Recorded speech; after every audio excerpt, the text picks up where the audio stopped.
क्या आप जानते हैं कि हिंदी साहित्य का वो कौन सा दौर था जिसने हमारी हिंदी भाषा को टेढ़ी मेढ़ी बोलचाल से निकालकर एक शुद्ध सरकारी और व्याकरण से सजी हुई मानक भाषा, जी हाँ, आज हम बात कर रहे हैं द्विवेदी युग की। आज आज के इस वीडियो में हम द्विवेदी युग से 50 सबसे महत्वपूर्ण और वायरल प्रश्न देखने वाले हैं जो हर बार परीक्षाओं में सीधे छपते हैं। लेकिन ध्यान रहे, प्रश्न नंबर 12, 21 और 34 इतने धमाकेदार है कि अच्छे अच्छे विद्वान भी यहाँ मात खा जाते हैं। शुरू करते हैं पहले प्रश्न से।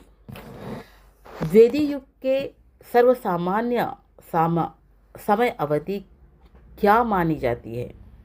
उसका उत्तर है 1900 ई से 1918 ई तक।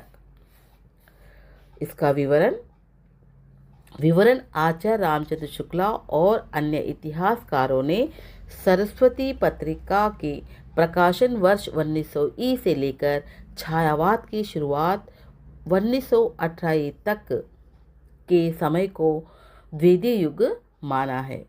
अगला प्रश्न, द्विवेदी युग का नामकरण किस साहित्यकार के नाम पर किया गया है? द्विवेदी युग का नामकरण किस साहित्यकार के नाम पर किया गया था? आचार्य महावीर प्रसाद द्विवेदी के नाम पर किया गया था। आचार्य महावीर प्रसाद द्विवेदी के नाम पर किया था द्विवेदी युग का नामकरण। विवरण, कई लोग जल्दबाजी में हजारी प्रसाद द्विवेदी समझ लेते हैं, लेकिन इस युग का नाम महावीर प्रसाद द्विवेदी नाम पर पड़ा है, जिन्होंने हिंदी भाषा को शुद्ध और परिष्कृत किया है। था। अगला प्रश्न, डॉक्टर नकेंद्र ने द्विवेदी युग को क्या नाम दिया? जागरण सुधार काल नाम दिया। कौन? डॉक्टर नागेंद्र ने। इसका विवरण,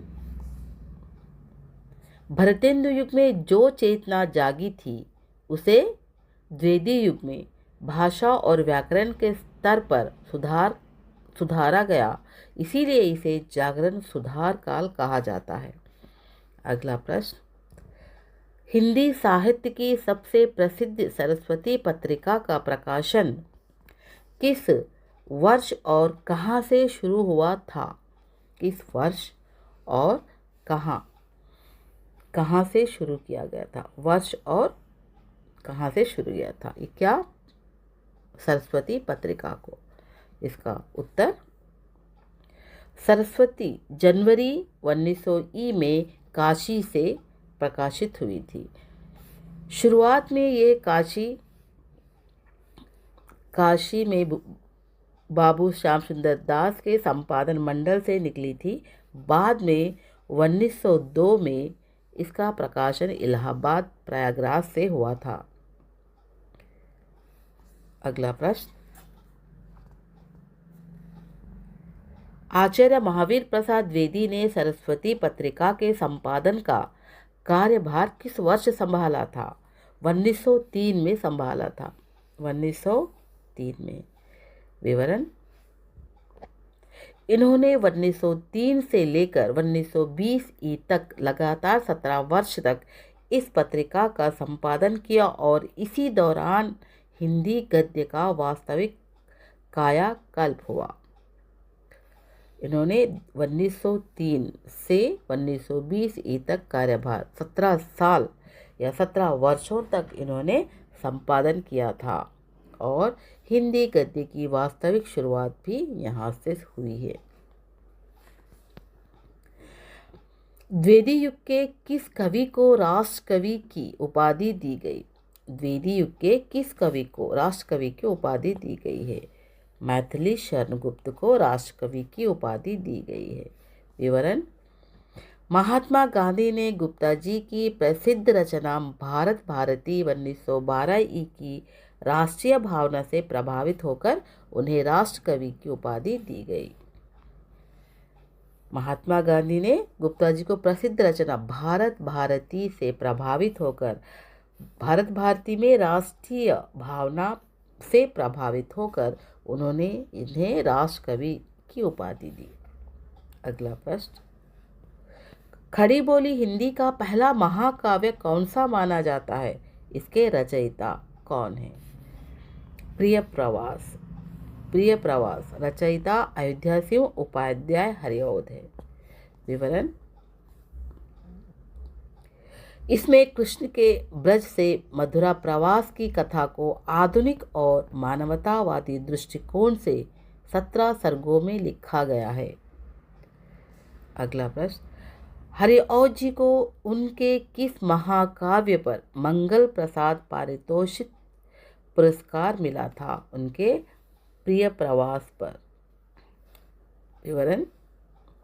विवरण, खड़ी बोली का प्रथम उत्कृष्ट महाकाव्य होने के कारण खड़ी बोली का उत्कृष्ट प्रथम महाकाव्य होने के कारण इन्हें तत्कालीन समय का सबसे बड़ा साहित्यिक सम्मान मंगल प्रसाद पारितोषिक दिया गया था। अगला प्रश्न, भारत भारती काव्य ग्रंथ का प्रकाशन किस वर्ष हुआ जिसने देश में राष्ट्रभक्ति की लहर ला दी थी? इसका उत्तर है 1912 ई में। विवरण, मैथिली शरणगुप्त की इस रचना में भारत के अतीत, वर्तमान और भविष्य का वर्णन है।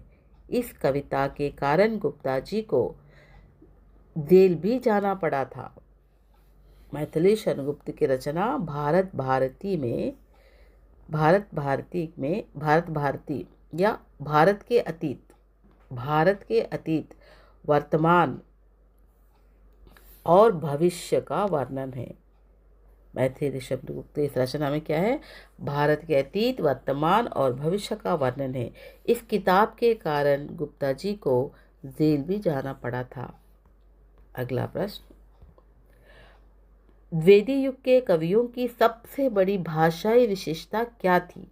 गद्य और पद्य दोनों के लिए खड़ी बोली का प्रयोग। गद्य और पद्य दोनों के लिए खड़ी बोली का प्रयोग, ये थी सबसे बड़ी भाषाई विशेषता। विवरण, भरतेंदु युग का अंतर्विरोध खत्म करते हुए महावीर प्रसाद द्विवेदी के प्रयासों से कविता की भाषा भी ब्रज से बदलकर खड़ी बोली हो गई।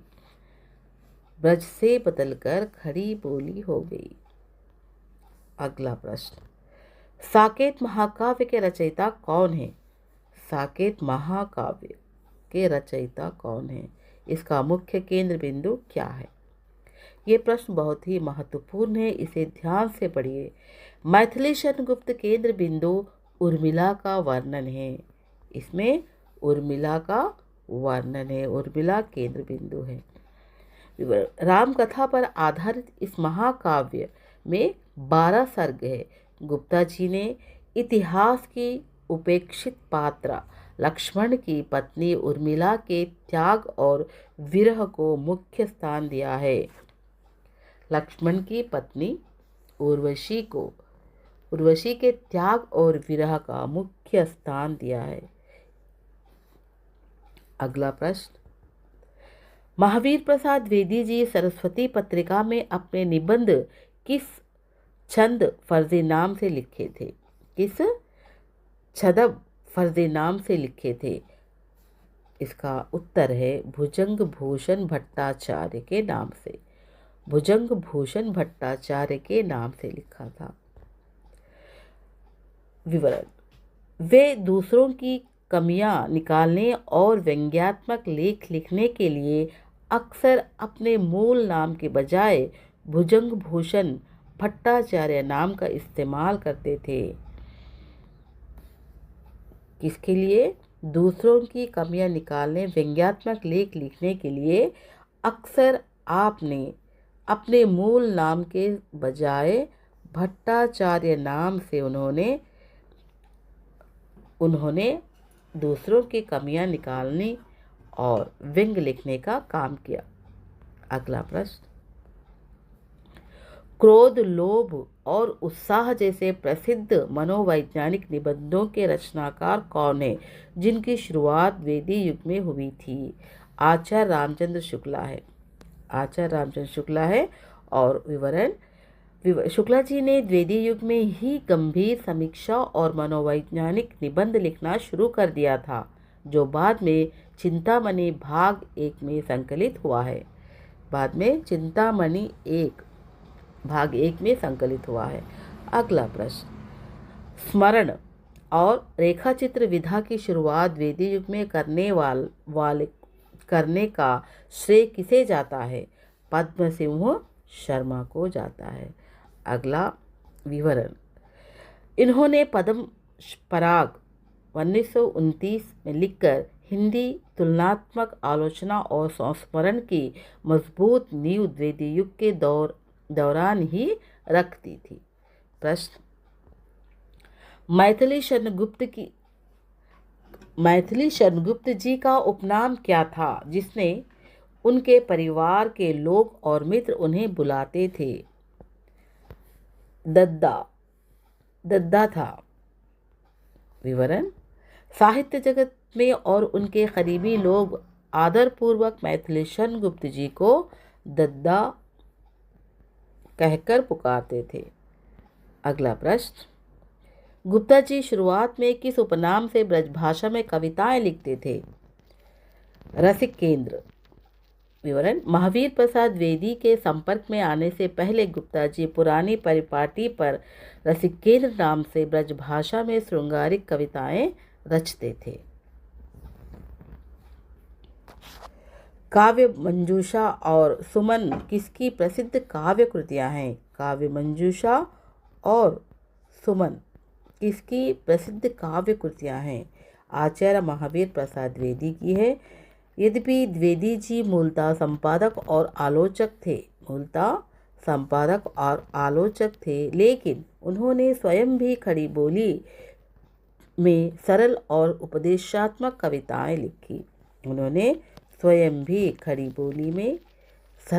उपदेशात्मक कविताएं लिखी। थी।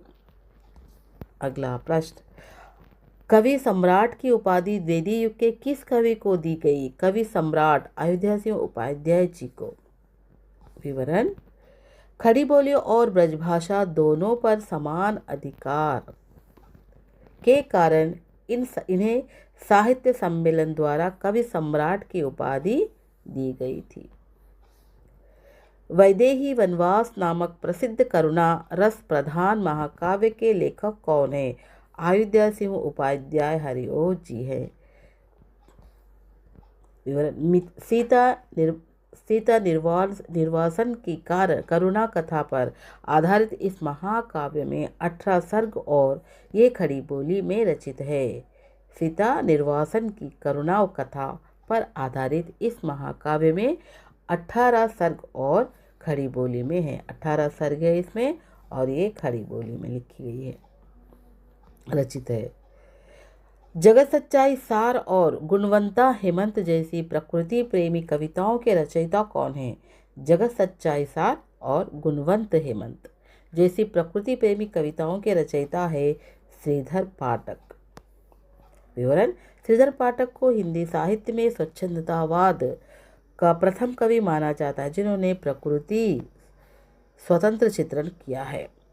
अगला प्रश्न, सरस्वती पत्रिका के पहले संपादक कौन थे? श्याम सुंदर दास। सरस्वती पत्रिका के पहले संपादक कौन थे? श्याम सुंदर दास। इस प्रश्न को बहुत सारे लोग भूल करते हैं।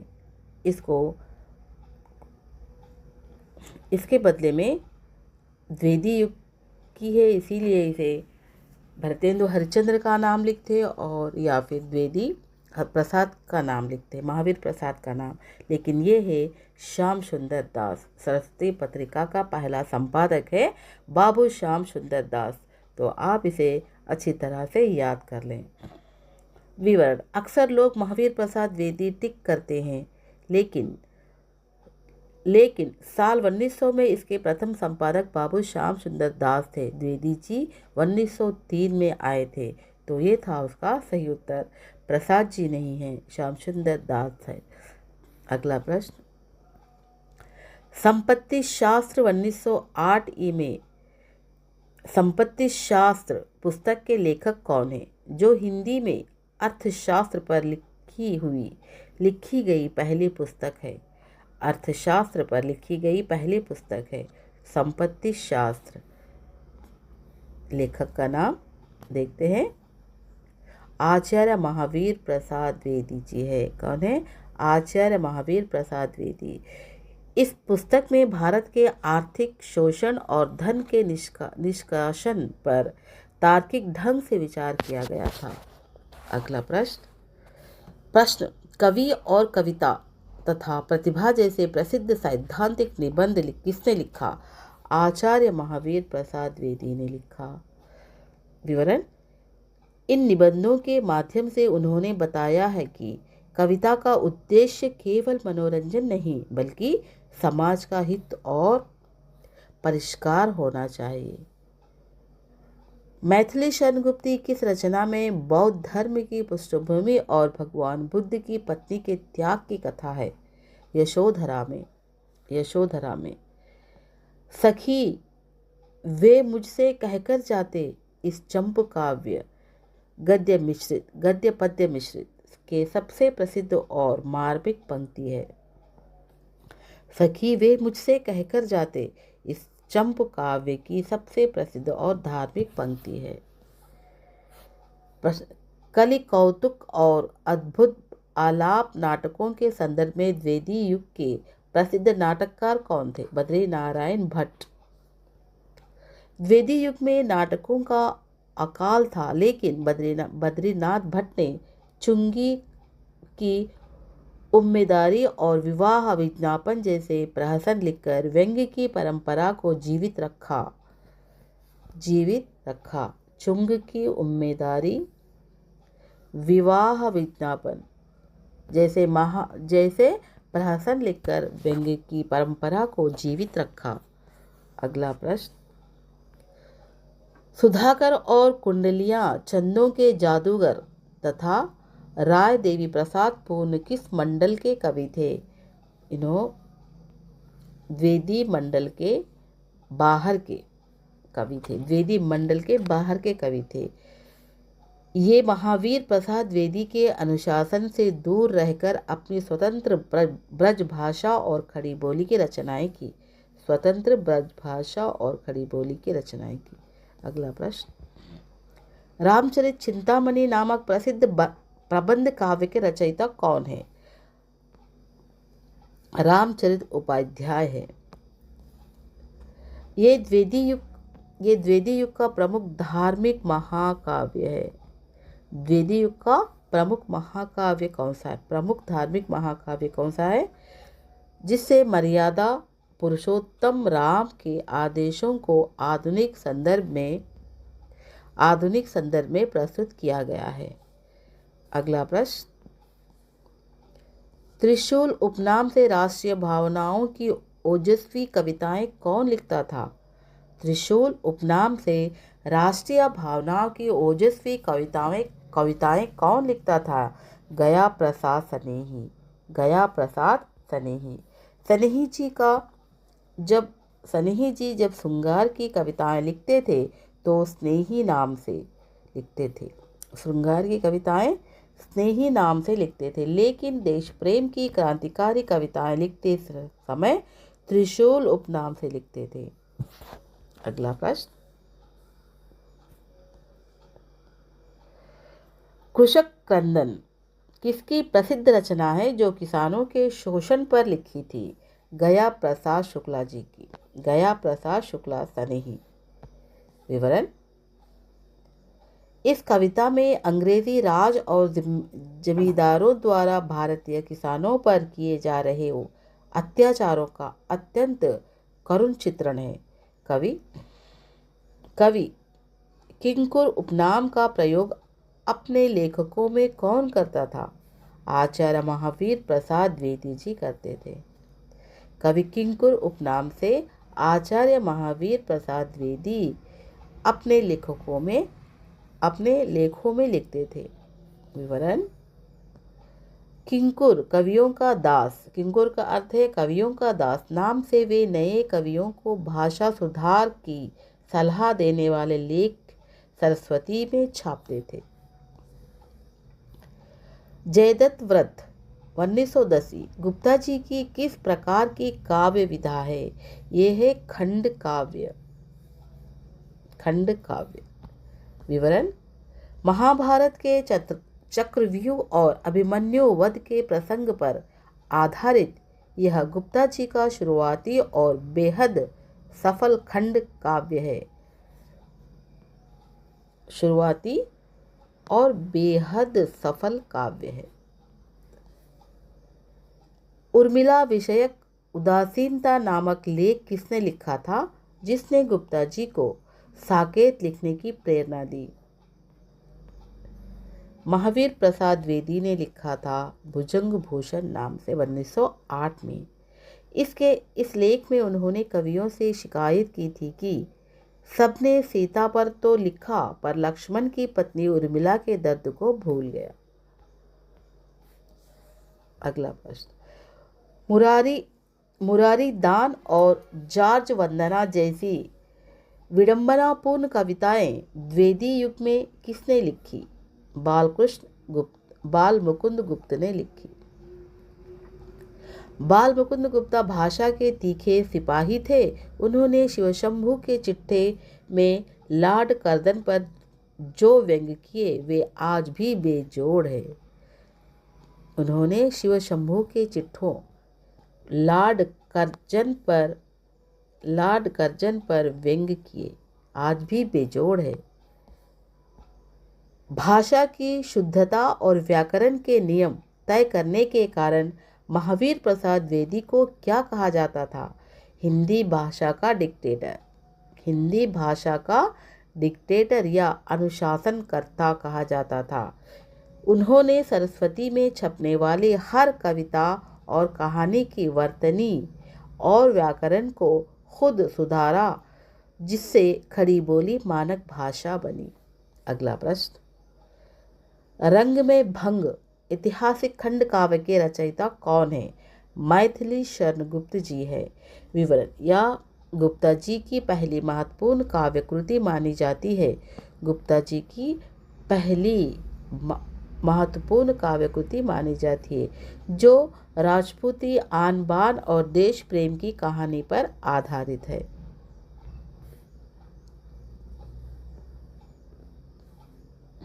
हरिऔध जी ने सिद्ध किया कि खड़ी बोली में केवल गंभीर महाकाव्य ही नहीं बल्कि आम बोलचाल के मुहावरों वाले सरल कविताएं भी लिखी जा सकती थी। साकेत महाकाव्य का नाम साकेत क्यों रखा गया?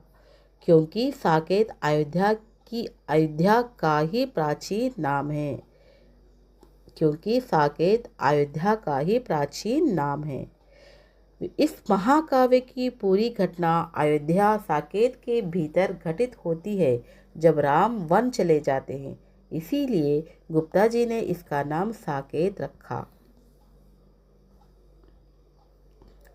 मैथिली शरण गुप्त को किस विश्वविद्यालय ने डिलीट की मानक उपाधि दी थी? आगरा विश्वविद्यालय ने दी थी।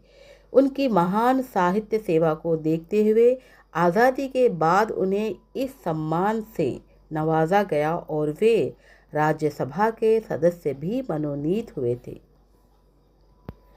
नीति शास्त्र और कर्तव्य को कविता का प्रमुख विषय बनाने का निर्देश कवियों को किसने दिया था?